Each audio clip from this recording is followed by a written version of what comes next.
Learners, you're also required to describe, explain, discuss the following about SETAs, their role and their functions, skill levies, learnerships, purpose and benefits, funding, and the impact on the business operation. Again, please note, they can again ask you to refer to the roles or the functions. So make sure that you are familiar with that distinction. Now, what are the roles? Firstly, SETAs.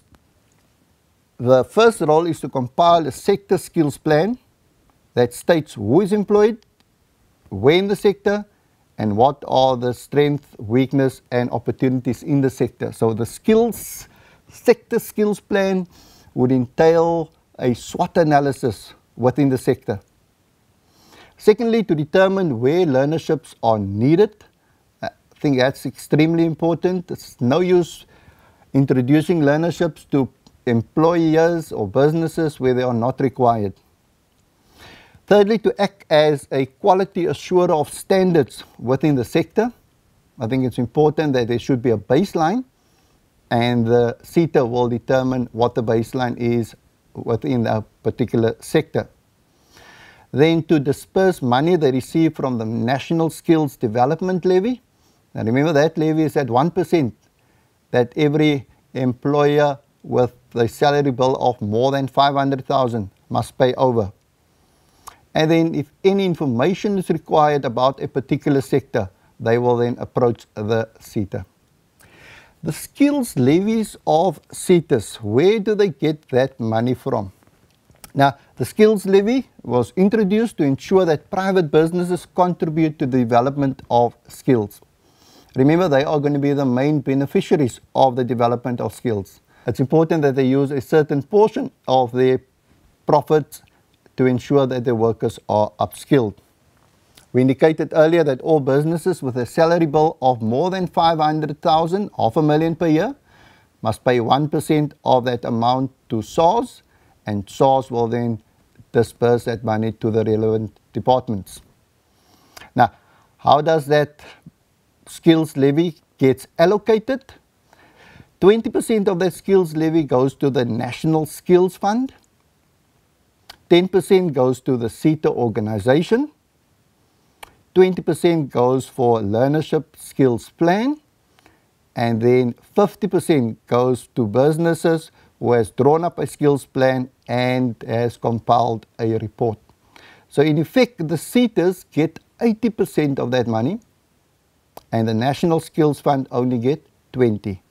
So how does that 80%, what does it constitute? 10% to the SETA organization that they can use for their administration, 20% for a Learnership Skills Plan, and then 50% to businesses who have compiled a skills plan and who submit annual reports.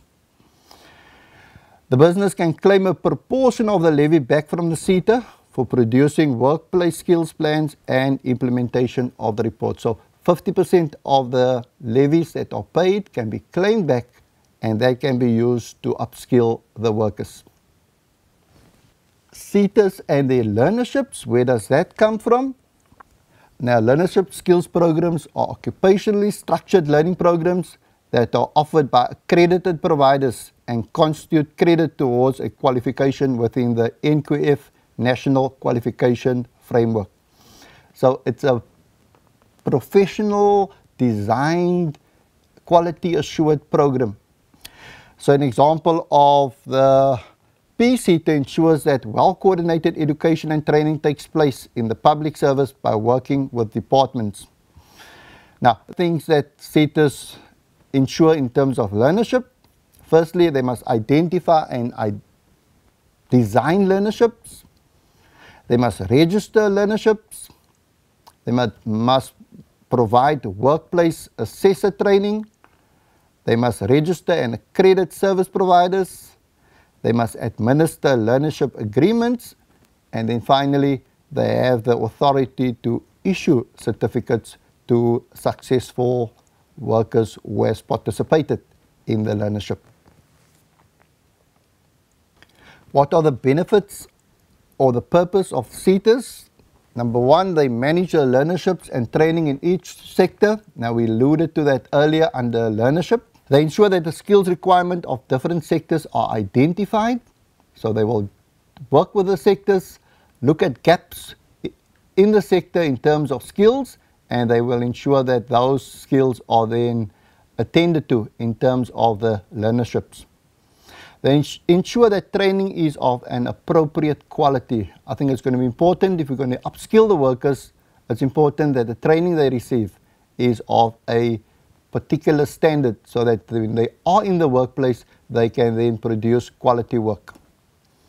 They're responsible for skills program to improve the skills of current workers. So it's not only workers that are unemployed, but it's also workers within the business that can improve their skills.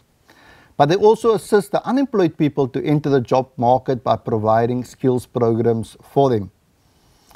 It's important that accreditation be given to the service providers and the training providers to ensure that the training and the upskilling that the workers receive are valid and that they do qualify for that national qualification framework. Learners, you should also know the impact of SETAs on the business operation. Now, you will recall earlier we spoke about the impact of the Skills Development Act, and we said that when the impact are asked in an examination, you must refer to the advantages and the disadvantages thereof. Now, let's just look at the advantages of SETAs. Training is provided by experienced, qualified industry specialists. Now, the best way to train is to train from somebody with experience, somebody to mentor you. And with the SETAs, the training gets provided by qualified industry specialists who are also accredited. I think that's important and an important advantage. And then another advantage, it ensures that employees acquire the necessary skills to perform his or her work more effectively. Now, if an employee is skilled, he performs his work effectively, it not only boosts his own morale, but it also increases the productivity of the business and also their profitability. But there are also certain disadvantages of SETAs.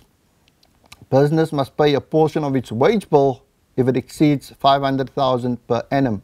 Now, the disadvantage in that is that the profits of the business will then be reduced if they are required to pay 1% of their salary bill.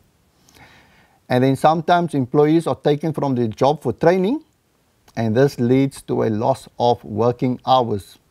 Again, it will affect the profitability and the productivity of a business if an employee is away from work for a certain period and he cannot perform the job that he is supposed to do.